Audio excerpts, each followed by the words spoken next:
1928, 1936, 1929, 1944. Years of radio. The listening years. Years when CBS brought you the sound of history, of great events. Events made more vivid and unforgettable because when they happen, as they happen, CBS is there. Tonight for National Radio Week, CBS is there recreates actual broadcasts of notable events selected from the listening years.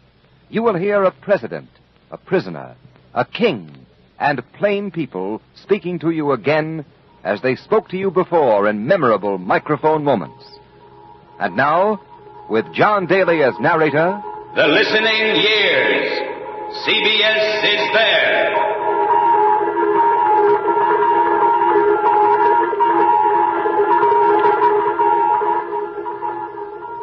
You have waited 3 years, 8 months, and 25 days for this moment. You have fought, worked, sacrificed, and prayed, and now it is here. Somewhere in the Pacific, it is happening 3,800 miles beyond Pearl Harbor, and you in Terre Haute, Okinawa, Berlin, and Birmingham, on ships at sea and down in mines, in crowded cities and RFD routes, you are there. Attention, peoples of the world. World War II is about to come to its official closing. We are on the Pacific Fleet flagship USS Missouri in Tokyo Bay for the signing of the surrender of Japan. We're on the veranda deck. Its great guns are pointed skyward to allow room for the Army, Navy, Marines, and the representatives of the nations who are here. Lieutenant General Jonathan Wainwright is here, he who surrendered at Corregidor, and Lieutenant General Arthur Percival, who surrendered at Singapore. With the Supreme Commander of the Allied Forces, General of the Army Douglas MacArthur, and with him the Admiral of the Fleet Chester Nimitz and other dignitaries. General MacArthur is now facing the microphone. I now invite the representatives of the Emperor of Japan to sign the instrument of surrender at the places indicated. Shigemitsu, foreign minister of the Japanese government, is stepping forward now. Shigemitsu, we see, it's a wooden leg, apparently. He pulls the chair back. He's about to sit down. He takes off his silk top hat, pulling off his gloves, long yellow gloves. General MacArthur is waiting. He's looking down at Mr. Shigemitsu. Mr. Shigemitsu looks at his watch for some reason, consults some papers in his pocket. He's looking for a pen. He's got another watch. He's checking 2 watches. Well, at last he's got a pen out, and he's preparing to do something, although he hasn't yet faced himself up to the surrender document. He's trying to get some ink out of the pen holder, which has no ink in it. Mr. Shigemitsu has some ink in his pen, and he's ready to sign the document. It's a huge thing, about 1.5 feet long by 1 foot wide, printed up in beautiful gold type. I can almost read it from here. Mr. Shigemitsu is affixing his signature to the official surrender document. Here's another signature. Mr. Shigemitsu is doubly signing 2 documents here, of course. 1 copy for Japan, 1 copy for the Allies. Mr. Shigemitsu has signed the American copy. He's now signing the Japanese copy. I can almost watch him spell his name out. He's closing up his pen. Japan has surrendered, and there goes a flight of giant B-29s overhead. And now from the Pacific... September 1st, 1945. Japan surrenders unconditionally, and World War II is over. CBS is there.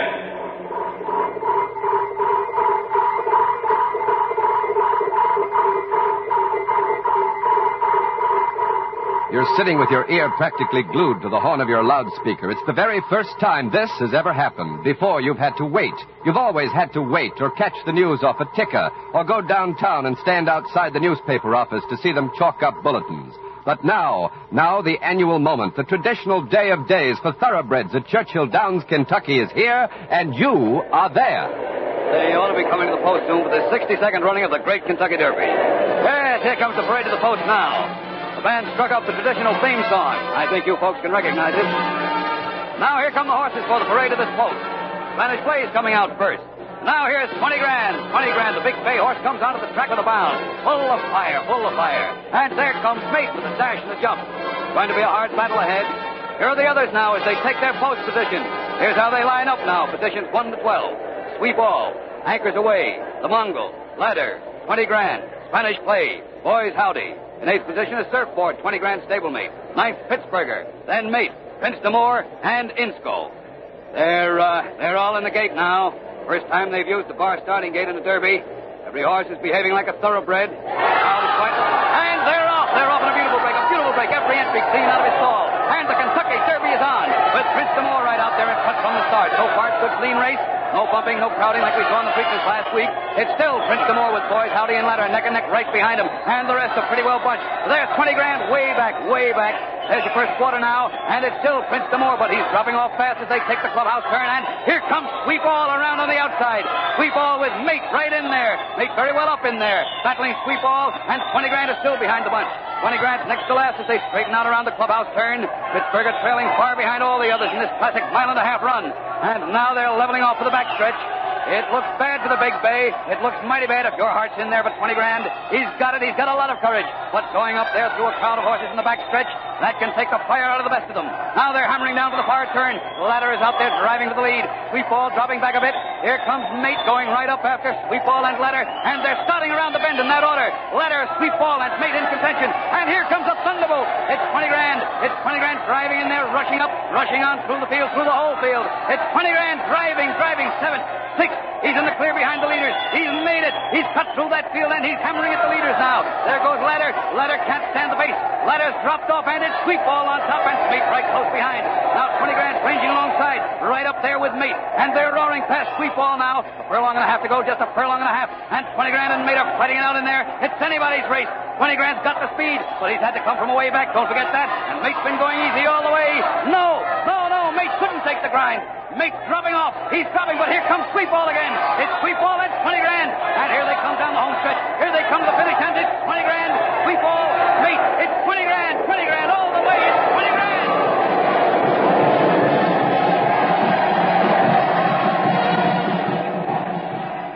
May 16th, 1931. The Kentucky Derby is broadcast for the first time. CBS is there.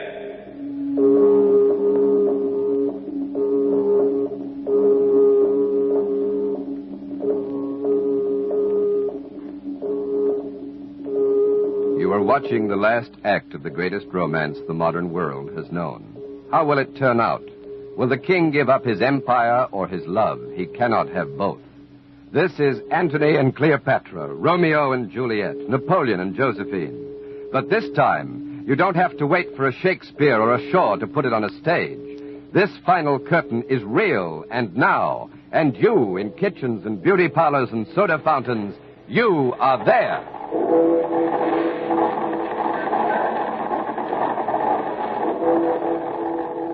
This is Windsor Castle, His Royal Highness Prince Edward. At long last, I am able to say a few words of my own. I have never wanted to withhold anything, but until now, it has not been constitutionally possible for me to speak. A few hours ago, I discharged my last duty as king and emperor. And now that I have been succeeded by my brother, the Duke of York, my first word must be to declare my allegiance to him. This I do with all my heart. You all know the reason which has impelled me to renounce the throne. You must believe me when I tell you that I have found it impossible to carry the heavy burden of responsibility and to discharge my duties as king as I would wish to do without the help and support of the woman I love. And I want you to know that the decision I have made has been mine and mine alone. This is the thing I had to judge. December 11th, 1936. King Edward VIII abdicates. CBS is there.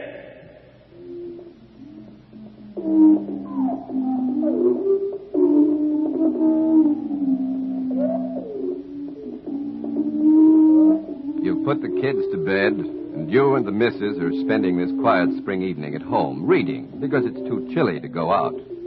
She's reading the latest bestseller, Edna Ferber's Cimarron, and you're thumbing through a copy of the Literary Digest. Suddenly, you're bored. You put the magazine down and walk over to your super heterodyne and casually start twisting the dials, tuning from station to station, listening for something to listen to.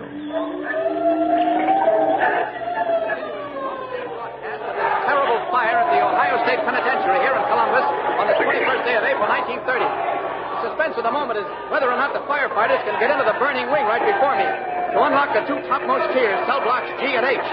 There are approximately 150 men trapped in there.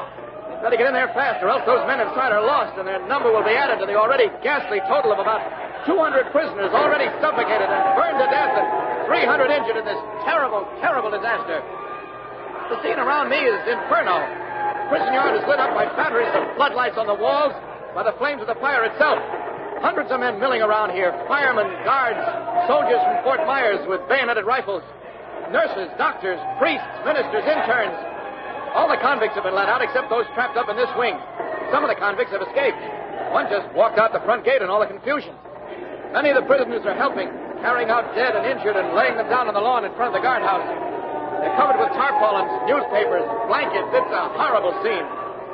And now, here's a convict. Here's prisoner number X46812, a former preacher, probably the best-known man in this prison, a lifer doing time for murder. I'm going to ask him to describe what's going on here in Columbus, Ohio, this awful night of April 21st, 1930. All right, go ahead. Go ahead, talk. My eyes is looking out on hell here tonight. When the fire came in my wing, there wasn't any time to pull my brethren out of their cells. We couldn't get the poor sinners out in time. Now, they're bringing them out. Now, they're bringing my brethren out. My precious ones, the ones I've worked with, the ones I've prayed with, the ones I had tonight, the mess hall. They're bringing them out dead and dying like brands plucked from...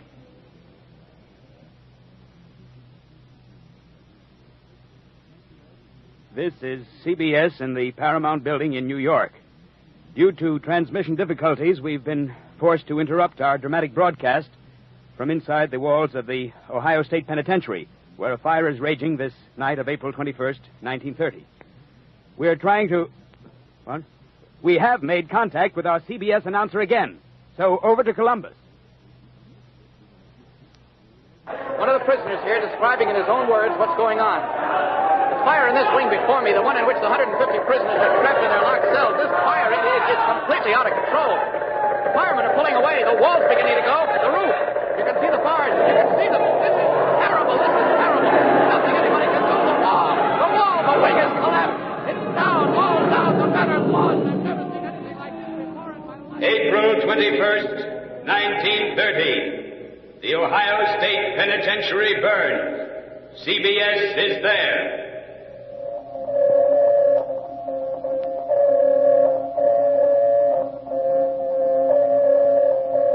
You're worried.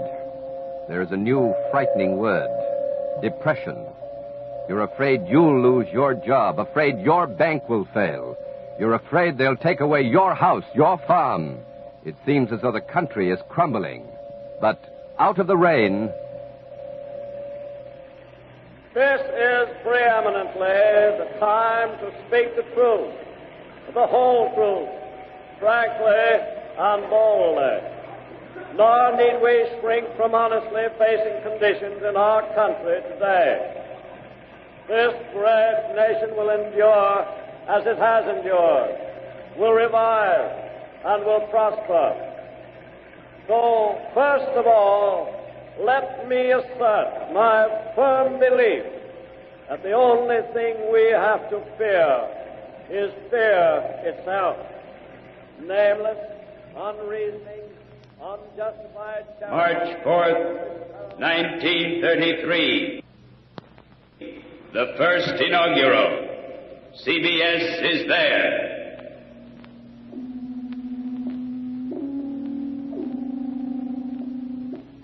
You are at peace, but the other side of the world is at war.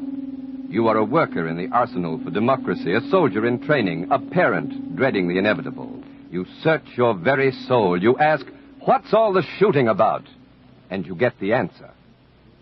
In the future days, which we seek to make secure, we look forward to a world founded upon 4 essential human freedoms. The first is freedom of speech and expression everywhere in the world. The second is freedom of every person to worship God in his own way everywhere in the world. The third is freedom from want, which translated into world terms means economic understandings which will secure to every nation a healthy peacetime life for its inhabitants everywhere in the world. The fourth is freedom from fear, which translated into world terms means a worldwide reduction. January 6, 1941. A message to Congress. CBS is there.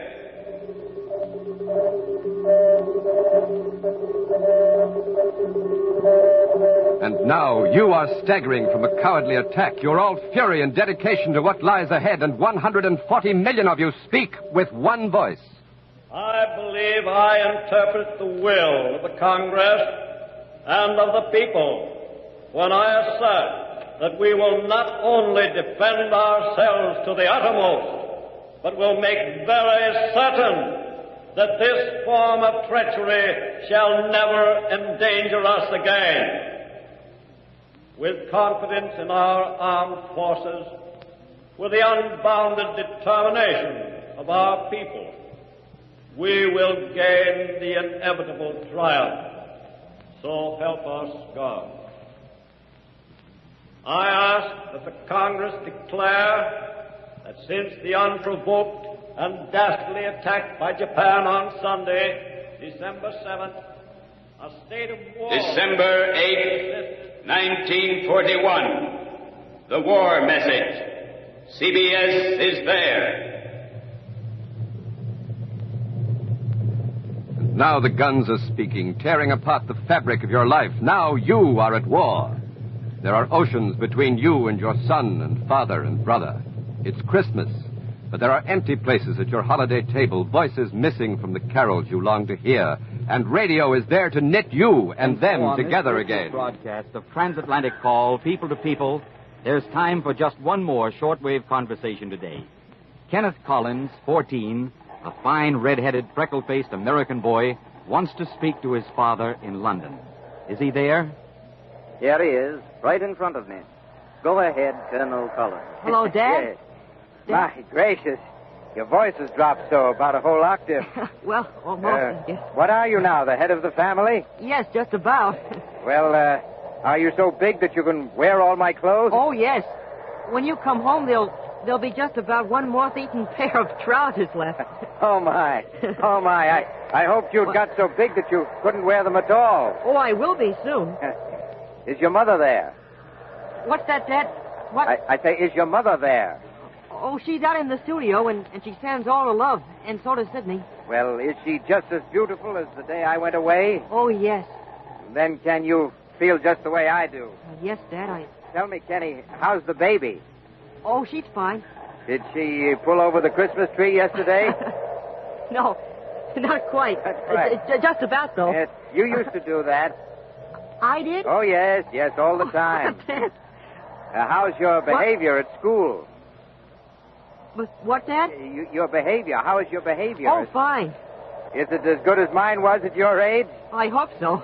Well, every generation is supposed to get a little better than the one before. Well, I couldn't be much better. Oh. Well, Kenny, our time's getting short. Dad, I guess... The Scotch people here have a very, very lovely way of saying goodbye. Yes? Yes, they always say, God bless.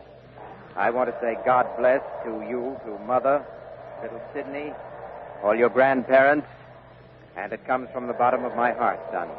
Well, goodbye, Dad. And come home soon. I wish we didn't have to, but our transatlantic family reunion is just about over. Christmas, Before we go, 1943, New York and London. CBS is there.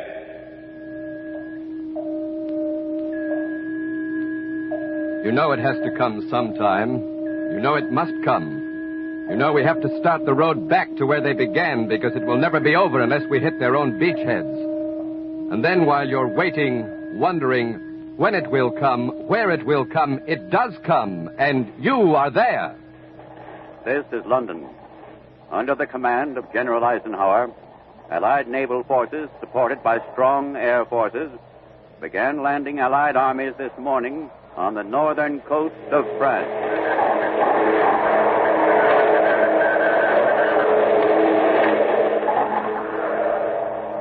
This is London again. Actual recordings made across the channel during the invasion landings in the last few hours are beginning to come in from the war correspondents representing the combined American networks. We're going to play one of those recordings for you now. An actual recording, not a recreation. It was made at daybreak by George Hicks on an American warship off the coast of France under attack by Nazi planes.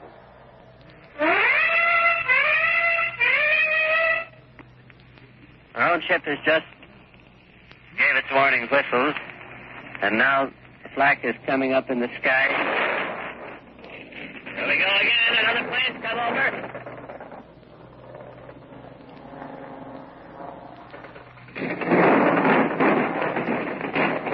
Right over our port side.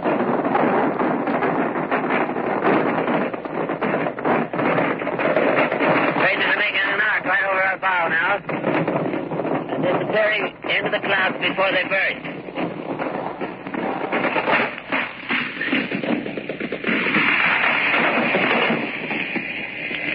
Trains still going up, and now the plane has probably gone beyond.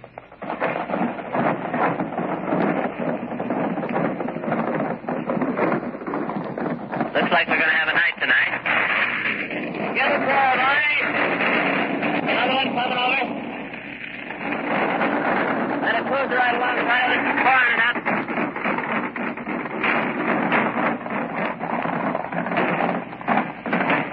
The stream of the pressure, hot fire, coming out of all the small ships, the large as well.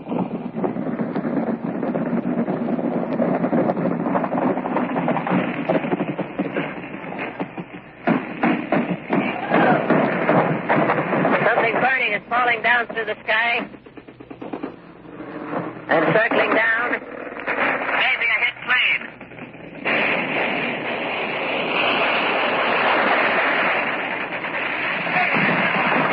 There we go. They got one.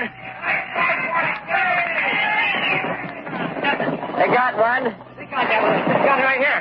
Did we? Yeah. This one? Great blotch of fire came down and is smoldering now just off our port side in the sea. Smoke and flame there. You said it. I need to pay this back.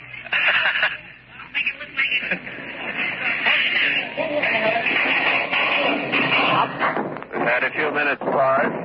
The lights of that burning Nazi plane are just twinkling now in the sea and going out. When the tracers start coming in.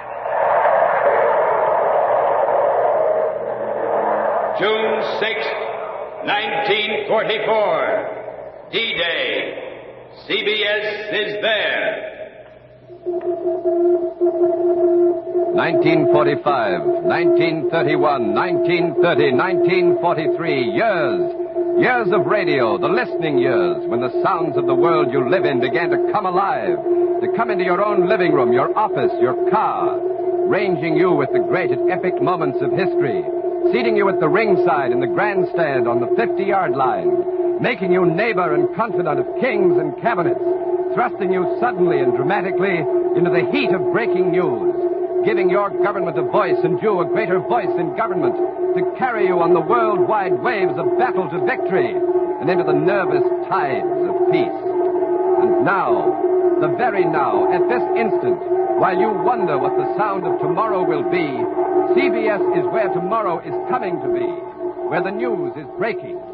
CBS is there today, now. This is Robert Lewis speaking to you from the caucus room of the Senate Office Building in Washington. This is the second day of the reopened Hughes hearings, Committee Chairman Ferguson of Michigan is questioning an Air Forces official about the highly controversial F-11, the Hughes photo reconnaissance plane. The hearings, both yesterday and today, have been drab and dull compared to the wild scenes we saw in August when Howard Hughes, Johnny Meyer, and Elliot Roosevelt were in the witness chair. On the stand now is Brigadier General J.F. Phillips, wartime chief of the Materiel Division of the U.S. Army Air Forces. As we pick up the testimony by tape recording, Senator Ferguson is speaking to General Phillips. Did you discuss any men in public life about the plane? Oh, yes. Who? In the history of the plane,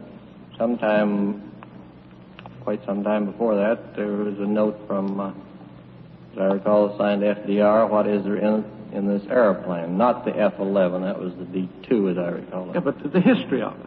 The history of this plane. Well, did you discuss that with the group? I expect I mentioned that. Well, then it could have been that Riley... And so went the Hughes investigation today here in Washington. There was more news at the United Nations. For that, here's Larry Lasser in New York. This is Larry Lasser. At the United Nations here at Lake Success today, Britain's Sir Hartley Shawcross speaks on the proposal for the so-called Little Assembly. Can one imagine Mr. Wyszynski getting up in court and addressing the tribunal and saying, "Gentlemen of the jury, this prisoner is guilty. Evidence, don't let's bother about evidence. Pravda says he's guilty. TASS proclaims he's guilty. Documentary proof, gentlemen, this is a farce. I say he is guilty. He is flagrantly guilty. Off with his head. Off to Siberia." The chairman, Joseph Bech of Luxembourg, then recognizes the delegate of the Soviet Union, Andrei Wyszynski. Такими, знаете ли, ласковыми, обвораживающими глазами удав смотрит на тролля. His gray head bobbing up and down, Mr. Wyszynski vigorously declares his opposition to the formation of the so-called Little Assembly. I am listening to the English translation over my earphone. Mr. Wyszynski is comparing Mr. Shawcross to a snake. A snake, which he says transfixes a rabbit with its magnetic eyes and says, "Won't you let me embrace you?" Then crushes the rabbit. But, says Mr. Wyszynski, Mr. Shawcross has miscalculated. Mr. Shawcross does not have the magnetic eyes of a boa constrictor, and Russia is not a rabbit. And so the international debate goes on another day in the United Nations. CBS is there today, tomorrow, always. November 6th, 1947. The United Nations. CBS is there. You have heard The Listening Years, a special broadcast in the series CBS is There, produced and directed by Robert Louis Cheon. The Listening Years was written by Alan E. Sloan and was presented for National Radio Week. We hope it served to remind you that CBS is there means you are there, not only imaginatively at great events of the past, but also you are there in fact, as CBS this week and every week brings you its real up-to-the-minute coverage of history in the making. This is CBS, the Columbia Broadcasting System.